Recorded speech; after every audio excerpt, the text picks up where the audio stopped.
Hey guys, today let's do the unboxing and overview, and I'm also going to test and demo and compare it to my current USB microphone, which is the Shure MV7.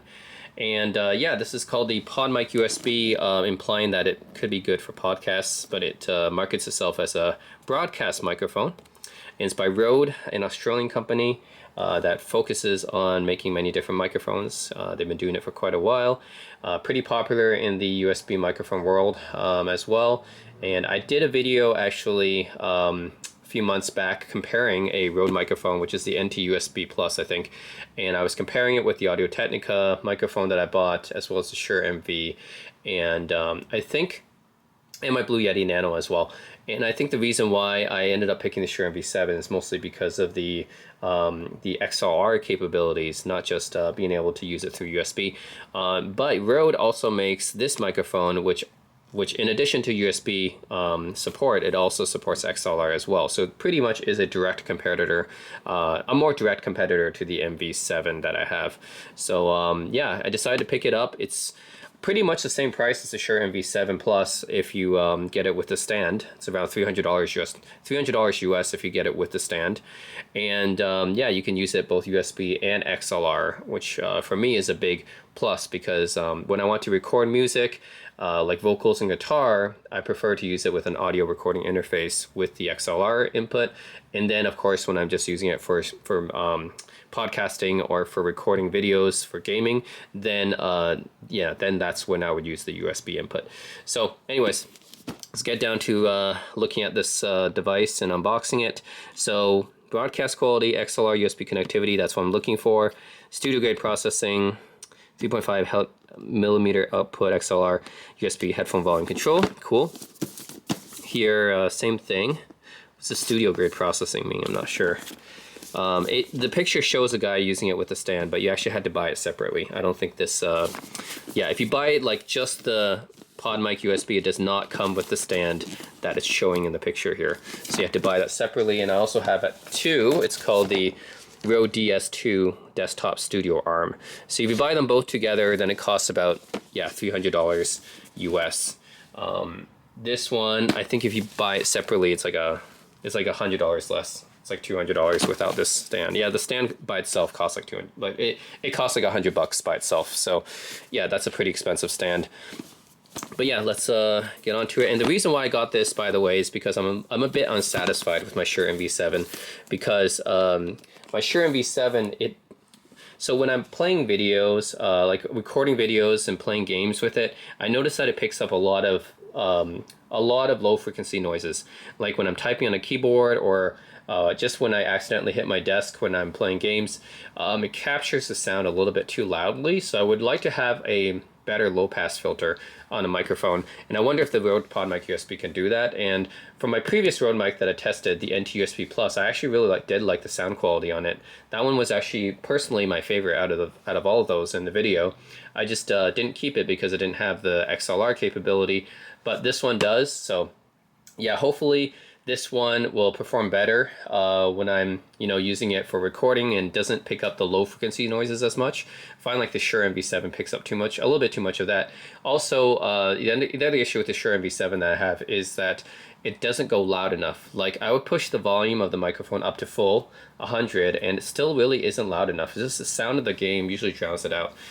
So that's a little bit annoying as well, the fact that my voice gets drowned out sometimes by the game audio. Even though I'm turning the game audio down and the microphone volume up, it's still not loud enough. So yeah, hopefully the Rode PodMic USB can be better than that. So let's take a look what's inside here. Okay.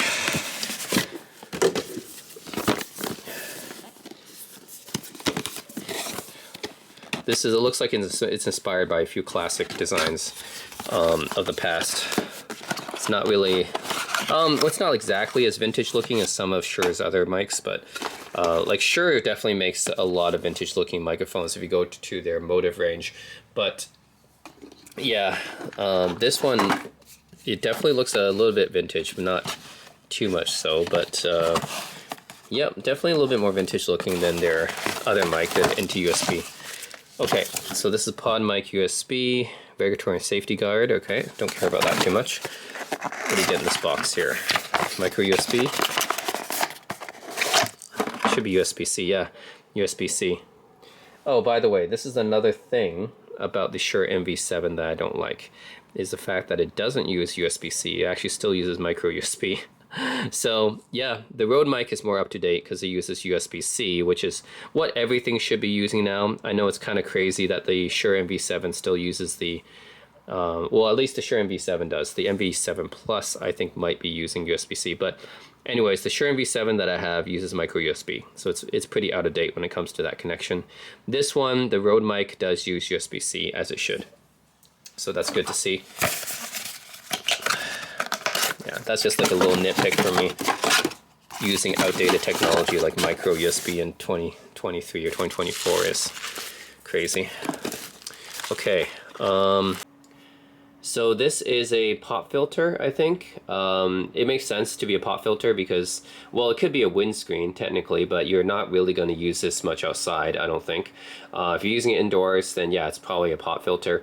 And what a pop filter is basically, it's a device meant to prevent the impact of plosives. So when you're speaking with a hard P sound, like p, p, p, like that, this will minimize, well, first of all, minimize the impact of saliva hitting your microphone. It'll protect your microphone from that, but also it will also prevent any mechanical kind of dynamic effect on the sound because you're using that hard P. So yeah, it's generally better to use a pop filter, and you know, a lot of podcasters or professional broadcasters do use pop filters, so I highly recommend using it. Yeah, but I also find that it does kind of impact clarity of the sound, so I think for this demo I might leave it off, but in general it's good to have a pop filter for your mic. Okay, here it is. Okay, so this is what the Rode PodMic USB looks like. It's made in Australia, by the way, guys. So yeah, it's not made in China. It's not made in some Asian country. It's made in Australia. So I find the Rode products are pretty well made in general. So it's pretty nice. And yeah, it's got this nice, not really vintage design, but definitely kind of a classic design here. And this is, I believe, is a dynamic mic, just like the Shure is. This is not a condenser. It doesn't need phantom power.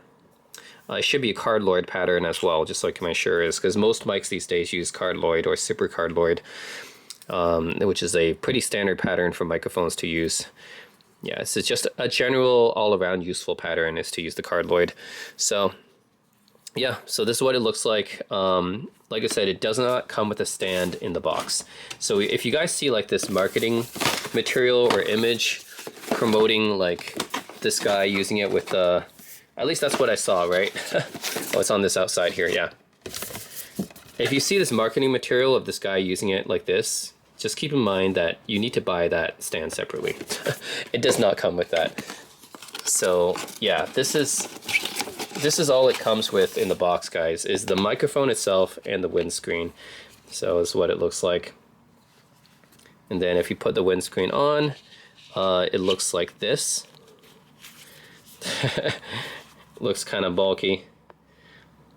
Man, I know this is kind of weird, but it looks like you're feeling it looks like you're putting a condom on. I mean, it does, right? It's kind of funny. Anyways, yeah, that's what it looks like with the little windscreen condom on. Okay, jokes aside, yeah, that's what it looks like. Pretty solidly built though. We can unbox the stand. So the stand by itself costs an extra $100 separately. All right.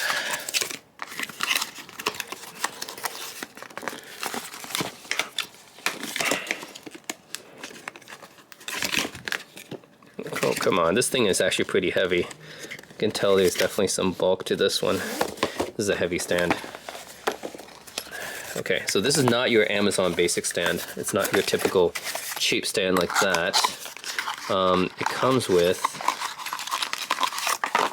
oh yeah, it comes with this little Allen key here because there's some assembly required, I guess. Desktop, what assembly would be required for a, I mean, I guess, yeah, it's usually just screw in, right? Yeah, okay, then you have a QR code for downloading something. Why do you need a QR code to download something for a stand? Is that just the instruction manual? It's just funny because what instruction manual would require you to scan a QR code for this? I mean, this is like, it's not like a big piece of equipment or something, right? It's just a stand. Why does it need such a... Yeah, I guess the stand apparently needs an instruction manual big enough to warrant a QR code. Okay. Or they just really, really want to save on paper so that they can't even print out a little bit of instructions for you. I can't imagine it being that difficult to assemble it. We'll see. Okay, so stand looks like this. Okay, you got this part right here, which is good for angling your... so this is not the one that attaches to your desk. So it's not an arm. It's not exactly it's not a stand arm, so it doesn't apply to your desk. That one you can also buy separately, but it's more expensive. Actually, this does say it's a studio arm. Okay, it's a studio arm, but it's not mounted to your desk. Sorry. So it's an arm, but it's not an arm that mounts to your desk. So it's not exactly the one where you see like some podcasters with the mic hanging down. That's because they're using an arm that's mounted to the desk and or mounted somewhere else. This one is not mounted. It's just just got a stand. That's it. So just be aware it's not that kind. Nothing here, right? Okay, and this is a pretty solid base. That's heavy. Whoa. Look how heavy, this thing is heavy. Look. You guys can see how heavy this is. That is a heavy piece of metal, okay? Yeah, this is like, man, this is like 2 pounds by itself. Wow, that is a heavy arm. And why does it have this QR code? What is so... Okay, I guess there's a little bit of assembly, that's why. Is that why there's a little bit of assembly required? So that might also be why this is so expensive, because it's made of very, very solid metal here. Yeah, look, that is pretty solid metal. Pretty solid, okay. Might be why it's so expensive. So it's definitely not your cheap Amazon Basics microphone arm, that's for sure. This is made by Rode, so it's an official accessory, and yeah, it's really meant to be used with a microphone like this, and yeah, it is really well built, so really good quality, but you get what you pay for. That's why it's so expensive.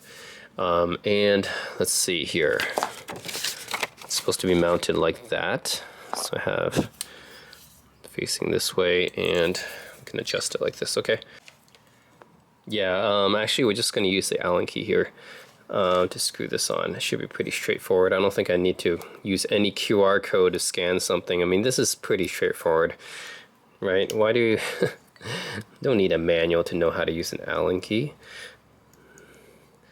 All right.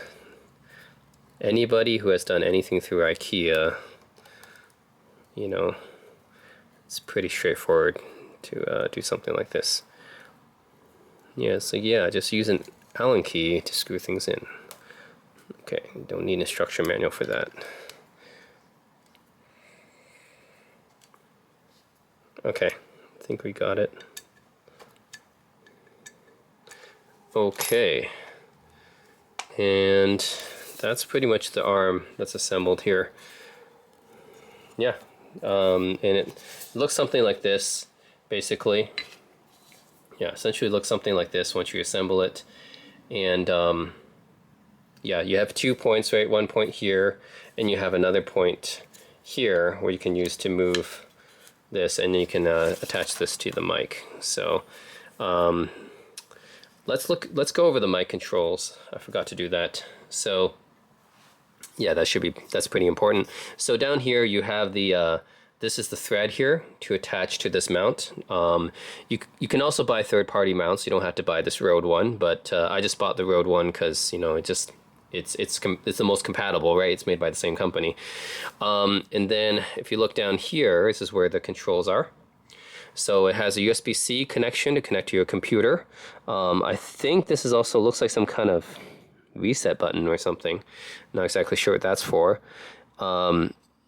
This thing here, oh, this is interesting. If we remove this, okay, yeah, this is the cover for the XLR.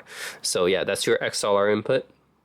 So this is useful, right, for connecting to audio recording interfaces. I'll be using this connection as well. It's cool. It comes with a like little stopper here to help protect the pins, and headphone jack out right here. And then this is your volume control using an analog dial, which is pretty cool. So I like having physical controls. That's another thing I prefer this Rode over my Shure, is because this uses physical controls and the Shure uses touch controls, which I'm not a huge fan of touch controls because they can get finicky. So just for comparison, I do have my Shure MV7 mic here as well, which also cost around the same amount, $300 US, including the stand. Nowadays, you can probably find a bit cheaper because the MV7 Plus is out. But yeah, not too different, the MV7 Plus and the MV7. But this is the Shure MV7 here. This is the stand. If you buy it with the stand together, it was around like $300. So pretty similar price to the Rode mic, the Rode PodMic USB. This stand is not as versatile as the Rode stand here. So the Rode stand is actually an arm. It can flex up like this, and yeah, you can like angle your mic any way that you want. The mount that Shure bundles is not flexible. You guys can see that it's pretty much right. It's just this. So you can't really angle it in any way because it's not an arm. Basically, the only thing I can do is just put it on here, and that's it. There's no angling of anything because it's just a stand. So this one is definitely not as versatile as the Rode stand. And Shure mic itself, you guys can see it's kind of works in a kind of a similar fashion to the Rode mic here. So this is the pop filter for the Shure MV7. You remove it, and that's essentially, you have the same kind of dynamic mic technology going on here, right? Both use cardioid pattern here. And if you compare that to the much bigger pop filter that's on the Rode mic, yeah, I mean, you can definitely tell the difference, right? The Rode mic's pop filter is, well, I'm not going to say extremely high quality, but definitely I would say higher quality than the Shure MV pop filter that it comes built in with. So if I were to compare these two, yeah, I think Rode did a better job with their pop filter. It's just, yeah, it's bigger, and yeah, and overall I think it will offer more protection. And that's also because the capsule for the Shure is smaller, right? You guys can see here, obviously the Shure capsule here is smaller in size than the Rode PodMic USB. And I don't like the Shure controls as much. I think I just said these controls for the volume, it's a touch control. So you basically have to use this to like adjust your volume. I always leave it at 100% because it's really not loud enough anyways. Even at 100, it's not really that loud. But yeah, in order to control the volume, you have to do this, which is really, to me, it's a bit more annoying because I like to have the physical controls. So that's why having the physical controls on the Rode PodMic USB, to me, it makes more sense. I like using this more. The touch controls can be finicky and annoying to use, so I don't like this touch control here. There's a switch here between using the microphone and the headphone out, and there's a mute button right here, and I guess that's pretty useful. But yeah, otherwise, this one is made in China, and I know that it doesn't, like, the place of manufacture doesn't matter. It's rather the QA procedures that matter. So I'm sure this mic is built to very high standards as well, even though it's made in China. But from a broad level perspective, I think most people would consider something that's built in a Western country like Australia. So yeah, this one, to keep in mind, the Rode one, I mean, they're both pretty hefty microphones, but the Rode one is a little bit heavier. And I do think that in terms of durability, even though the Shure mic is pretty durable, the Rode mic might be just a little bit more durable. So yeah, this one made in Australia and feels pretty hefty. Shure mic also, yeah, it's a little bit hefty, not as much as the Rode mic, and I'm sure it's well built as well, but maybe not quite up to the same standard as the Rode. Still, you know, not bad.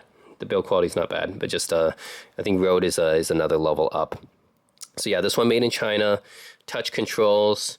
For me, the performance is a little bit disappointing because I had to turn the volume way up in order to just capture my voice normally. It captures too many low frequency. It doesn't seem to have a good low pass filter. I mean, I know you can download the Motive app, but yeah, just from the stock like it just shouldn't capture that much, right? Like you shouldn't have to like go into the app to adjust it in the first place. But anyways, it is what it is. And then you can take a look at the connections here, which they are pretty similar here. I'll take this off. So I mean, yeah, just I'll leave this on. But this is here. Yeah, so you have a XLR connection, this one uses an outdated micro USB port. So you guys can see this is this being the MV. Still, this came out in 2020, right? This should have a USB-C in 2020. So it has a micro USB, which is an outdated connection, and this has a headphone out, compared to the Rode mic, which has a more up-to-date USB-C connection and the headphone out. So overall, I think I do prefer the connections on the Rode mic better. It has this nice analog volume wheel instead of the touch controls. The XLR input even looks a little bit higher quality than the XLR pins that are on the Shure. And it's also generous of Rode to give us a little cover for it as well. The Shure doesn't give you that. And it has a more up-to-date USB-C connection. So overall, I think the Rode mic is the one I like better. Plus it's made in Australia as well, whereas the Shure one is made in China. So yeah, and yeah, just the quality of everything, and the windscreen, I mean the stand, like everything. I think Rode just gives you more, a better stand, and a higher quality pop filter too, I think. So yeah, that's pretty much it. I think so far I'm pretty impressed with the Rode mic. It does seem to be overall, I think I prefer, just based on the accessories and the connections and everything, and the overall quality of the mic itself. I think that I prefer the Rode mic already, but we shall test the performance, because that's going to be the more important thing. But just even before we test the performance, I think I already prefer the PodMic USB, just based on all this other stuff. But yeah, let's go ahead and test the performance. I'll be testing it both with the USB connection and with the XLR connection through a USB recording interface. I'll be using my UA Volt 276 recording interface to do that. So I'll be like talking, I'll be playing some songs, because that's how I'll be normally using it. And then yeah, we'll test compare the performance of the two and see which one's better. Stay tuned. Alright guys, so now I'll be testing out the two microphones, the Shure MV7 and the Rode PodMic. So yeah, first I'm going to test out the Shure MV7, and how I'm going to do this is, first I'll be using the USB connection, and then I'll be talking essentially a little bit. This is because when I use the USB connection, basically I'll be using it for streaming, podcasting, recording it for my YouTube videos, just talking, right? So I think that's a good demonstration of that. Then I will use the XLR output, hook it up to the Volt 276 I have from Universal Audio. This is my audio recording interface, and that's how I'll be using the XLR connection, and then I'll be using this to record some music. And then you guys can maybe see if there's any differences between the two, which one you like better. But first we'll start with the Shure MV7, and then we'll do the same thing with the Rode PodMic USB. All right. Okay, so do some talking here. I'll be using my Martin OMJM guitar. I'm gonna talk about this guitar for a bit, using the mic here for the USB, and then I'll be playing the guitar using the UA Volt 276 audio interface using the XLR output. Alright, so this is my Martin OMJM. It is a signature acoustic guitar from Martin Guitars, very historic US guitar company. And I bought this guitar originally the first time in 2012. And the reason is because I'm a huge fan of John Mayer. I really love John Mayer's songwriting and his guitar playing. And many of his songs really helped get me through university, helped get me through some tough times when I first moved to San Francisco. A lot of tough times I associate with my life. I just listened to some John Mayer songs, and he got me through it. Anyways, I'm a huge fan of him. And yeah, this is the second acoustic guitar I ever bought, and I still keep it to this day because it's so good. I really love the appearance looks pretty much just like your regular acoustic guitar, but sound-wise, love it. It's got this Engelmann spruce top, and I think that's the main differentiator for this one, and then the OM orchestra model type of shape. So really like it so far. I'll be using it to play one of John Mayer's songs, actually. So yeah, stay tuned. This is using the USB input of the Shure MV7 to record, and then I'll be switching over to the UA Volt 276 to record the song. Wild Grace, desperately hid in his old place, dreamed to discover a new space, and buried himself alive inside his basement. Telling the sun on his face, man, he's working away on displacement and what it would take to survive. 'Cause when you're done with this world, you know the next is up to you. And his wife told his kids he was crazy, and his friends said he fell if he tried. For the will to work hard in the library card, he took a homemade fan blade, one-man submarine ride.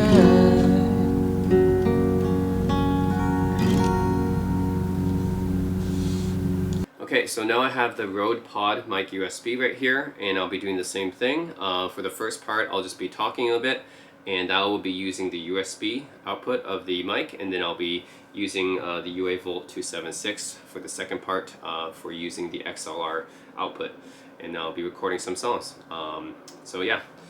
Alright, so this is my Martin OMJM John Mayer signature model, and I had this guitar as my second acoustic guitar ever, and it's because I'm a huge fan of John Mayer.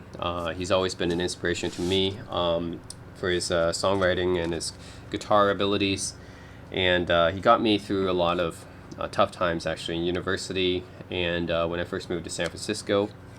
So I associate certain periods of my life with him, and yeah, he's a big influence in my life, one of my favorite musicians. So ended up getting this guitar. It's pretty expensive, but yeah, I've had it since 2012 was the first time I got this. So yeah, it's a guitar I've had for a long time now. I would say it's, well, almost 12 years I've had this guitar. I really love it. Not just the appearance, but of course the sound quality as well, because the Engelmann spruce top really brings out some of the unique flavor of the tone here. Just like for acoustic guitars, the tone wood makes a big difference. So yeah, I'll be playing a John Mayer song after this. Yeah, and this is using the Rode PodMic USB. Wild Grace, desperately hid in his old place, dreamed to discover a new space, and buried himself alive inside his basement. Telling the sun on his face, man, he's working away on displacement and what it would take to survive. 'Cause when you're done with this world,